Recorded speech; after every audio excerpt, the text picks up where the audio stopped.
আমি ইতিপূর্বে আলোচনাও করেছি, ইব্রাহিম আলাইহিসসালাম নিজের সন্তানকে জমিনের উপরে শোয়াইতেও দেরি করেন নাই, সন্তানের গলায় ধারালো ছুরি চালাইতেও দেরি করেন নাই। আল্লাহকে চিনিয়েছেন, আল্লাহকে শুনিয়েছেন, আল্লাহকে দেখিয়েছেন, আল্লাহকে বুঝিয়েছেন, মালিক তোমার ভালোবাসা দিলের মধ্যে সর্বাগ্যে, তোমার ভালোবাসার চাইতে অন্য কোনো ভালোবাসা আমার দিলের মধ্যে কখনোই স্থান পায় নাই, তাই শেষ বয়সের সন্তানের জন্যও না। এমন করে আল্লাহ পাক রব্বুল আলামিন ইব্রাহিম আলাইহিসসালামকে পরীক্ষার উপরে পরীক্ষা নিয়ে ইব্রাহিম আলাইহিসসালামের নামের সাথে যখন খলিল লাগাইলেন, তখন আল্লাহ তাআলা ইব্রাহিমকে বললেন যে ইব্রাহিম, জমিনের উপরে ওই কুদরতি নজর যেখানে পড়েছিল ওই জায়গায় তুমি আমার জন্য একটা ঘর তৈরি করো, যেই ঘরের নাম হবে বাইতুল্লাহ, যেই ঘরের নাম হবে আল কাবাতুল মুশাররাফা। ইব্রাহিম আলাইহিস সালাম নির্মাণ করলেন। অথচ আলোচনা করেছি, এরপর ইব্রাহিম আলাইহিস সালাম ঘর নির্মাণ করে সর্বশেষ খানায়ে কাবার কাছে এসে তিনার শরীরটা খানায়ে কাবার সাথে মিশায়া দিলেন। খানায়ে কাবার দেওয়ালে চুম্বন করতে শুরু করলেন, খানায়ে কাবার ওই দেওয়ালে নিজের চোয়াল মুখ লাগাইতে শুরু করলেন। ইব্রাহিম আলাইহিসসালাম খানায়ে কাবা নির্মাণ করেছেন, আল্লাহ তাআলা থেকে কোনো পারিশ্রমিক নেন নাই। আল্লাহ তাআলা অর্ডার করেছেন, উনি রাজমিস্ত্রির কাজ করেছেন। আল্লাহ তাআলা অর্ডার করেছেন, সন্তানকে জুগাড়ি বানিয়েছেন, খানায়ে কাবা নির্মাণ করেছেন। এবার খানায়ে কাবা জড়িয়ে আল্লাহ তাআলার দরবারে চাওয়া শুরু করছে। এক নাম্বার, ইব্রাহিম আলাইহিসসালাম প্রথম দোয়া করলেন, রব্বানা তাকাব্বাল মিন্না, হে আল্লাহ, যে ঘর তুমি তৈরি করতে বলেছো, হয়তো এই ঘর তৈরিতে আমি ইব্রাহিমের পক্ষ থেকে কোনো ভুল ভ্রান্তি হয়ে যেতে পারে। যে ঘর তৈরি করেছি, আমার সন্তান আমাকে সহযোগিতা করেছে, এই ঘর তৈরির কাজে হয়তো বা কোনো বেয়াদবি হয়ে যেতে পারে, হয়তো বা কোনো ভুল হতে পারে, হয়তো বা আমার কোনো পদস্খলন হতে পারে। মালিক মাফ করে দিয়ে এই কাজটা তুমি কবুল করে নাও। জোরে বলি না সুবহানাল্লাহ।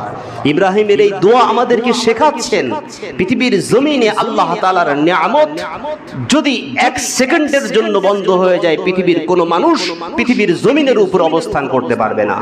আল্লাহ পাক রব্বুল আলামিন সর্বক্ষণিক নিয়ামত দিয়ে তোমাকে বাঁচিয়ে রেখেছে, আর তোমাকে অর্ডার করেছো, পৃথিবীর মানুষ আমার ইবাদত করো। তুমি নামাজ পড়লে, তুমি হজ করলে, তুমি যাকাত দিলে, তুমি রোজা রাখলে, সব কিছু করলে, আর নিজে নিজে বলতেছো হ্যাঁ আমি করেছি, না, এটা আদব না। বরং তুমি আল্লাহ তাআলাকে বলো, রব্বানা তাকাব্বাল মিন্না, ও মালিক আমার দায়িত্ব ছিল, করেছি, ভুল মাফ করে দিয়ে আমার ইবাদত তুমি কবুল করে নাও। জোরে বলেন সুবহানাল্লাহ। এটা আদব, এইভাবে আল্লাহ তাআলার কাছে চাইতে হয়। ইব্রাহিম আলাইহিসসালাম আল্লাহ তাআলার কাছে আবার দোয়া করলেন। আল্লাহ তাআলার কাছে এবার দোয়া করে ইব্রাহিম আলাইহিস সালাম বলতেছেন,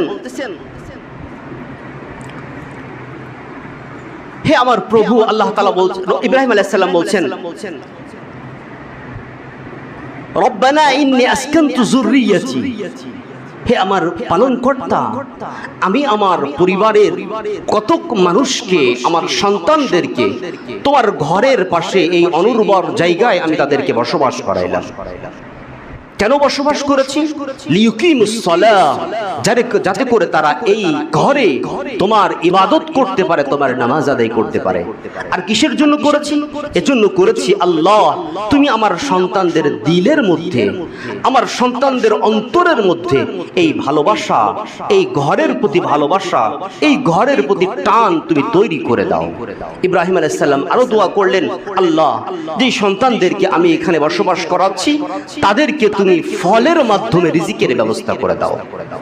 ইব্রাহিম আলাইহিস সালাম বলছেন, ওয়ারযুকহুম মিনাস সামারাত, তাদেরকে ফলের মাধ্যমে তাদের রিজিকের ব্যবস্থা করো। ইব্রাহিমের দোয়া আল্লাহ তাআলা কবুল করলেন, বসবাসের জন্য উপযোগী করে দিলেন। আল্লাহ তাআলা বসবাসের উপযোগী ওই স্থান তৈরি করলেন, জমজম দান করলেন। যারা বসবাস করছে তাদের অন্তরের মধ্যে খানায়ে কাবার ভালোবাসা চিরতরে জাগ্রত করে দিলেন। সাথে সাথে ইব্রাহিমের দোয়ার বরকতে গোটা পৃথিবীর মধ্যে যেইখানে মুসলমান রয়েছে, প্রত্যেক মুসলমানের অন্তরে ওই কাবার প্রতি ভালোবাসা ইব্রাহিমের দোয়ার বরকতে আল্লাহ তাআলা মুসলমানের অন্তরের মধ্যে জাগ্রত করে দেয়। জোরে বলেন সুবহানাল্লাহ। আল্লাহ পাক রব্বুল আলামিনের কাছে যখন বললেন যে আল্লাহ, তাদেরকে তুমি ফলের মাধ্যমে রিজিক দাও। এমন একটা জায়গা ছিল খানায় কাবা, যেখানে কোনো খাবারের ব্যবস্থা ছিল না। এমন অনুর্বর জমি, ইব্রাহিম আলাইহিস সালামের দোয়ার মধ্যে একটা শব্দ বলেছেন, গয়রু জি জারইন, অনুর্বর একটা স্থান যেখানে কোনো ফসল ফলে না, এই জায়গায় আমার পরিবার থাকবে, এদের জন্য রিজিকের ব্যবস্থা করো। যখন ইব্রাহিম আলাইহিস সালাম এই দোয়া করলেন, আল্লাহ পাক রব্বুল আলামিন জিবরিল আমিনকে অর্ডার করলেন, জিবরিল শোনো, পৃথিবীর জমিনের মধ্যে সবচাইতে উর্বর যেই জায়গাটা আছে, খুব ভালো করে কথাটা শুনবেন, পৃথিবীর জমিনের মধ্যে সবচাইতে উর্বর যে জায়গাটা আছে, তুমি তোমার পালক দিয়ে ওই জায়গাটা উঠায় নাও। জিবরিল আমিন পৃথিবীর মধ্যে সবচাইতে উর্বর জায়গাটা পালক দিয়ে উঠাইলেন। এরপর জিবরিল আমিন জিজ্ঞাসা করলেন, মালিক এই জায়গায় এবার কি করব? আল্লাহ তাআলা অর্ডার করলেন, ইব্রাহিম আলাইহিস সালাম আমার জন্য যে খানায় কাবা তৈরি করেছে, এই খানায় কাবার চতুর্পাশে তুমি 7 তাওয়াফ করো, 7টা চক্কর দাও। জিবরিল আমিন ওই জমিনকে, পৃথিবীর ওই মাটি, একমাত্র মাটি যেই মাটি খানায় কাবা তাওয়াফ করেছেন, ওই মাটিকে ইব্রাহিম আলাইহিস সালামের খানায় কাবা তৈরিকৃত খানায় কাবার চতুর্পাশে জিবরিল আমিন তাওয়াফ করাইলেন। এরপর আল্লাহ তাআলার কাছে জিজ্ঞাসা করলেন, মালিক এই জমিন কি করব? আল্লাহ পাক রব্বুল আলামিন নির্দিষ্ট স্থান দেখিয়ে দিলেন, খানায় কাবার অদূরে একটা জায়গা, বলল এইখানে এই জমিনটা ফিট করে দাও। কেন?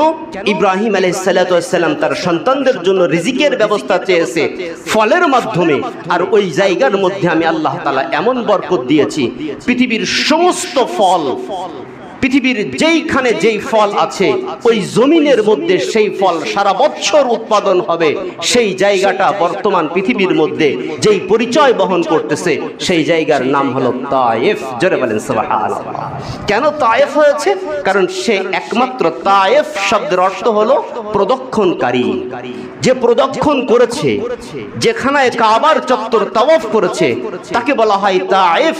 অর্থাৎ পৃথিবীর জমিনের মধ্যে একটা মাত্র মাটি, যেই মাটি খানায় কাবা তাওয়াফের সৌভাগ্য অর্জন করেছে, সেটা হলো তায়েফের মাটি, যেটা আল্লাহ তাআলা জিবরিল আমিনকে নিয়ে অন্য জায়গা থেকে উঠিয়ে খানায় কাবা তাওয়াফ করে তায়েফ নামক স্থান আল্লাহ তাআলা ওইটাকে স্থাপন করেছেন। আজও পর্যন্ত সেইখানের ফলের এত বেশি উৎপন্নতা আছে, যারা হজে গিয়েছে দেখেছে, পৃথিবীর সবচাইতে বেশি ফল উৎপন্ন হয় তায়েফের জমিনের মধ্যে।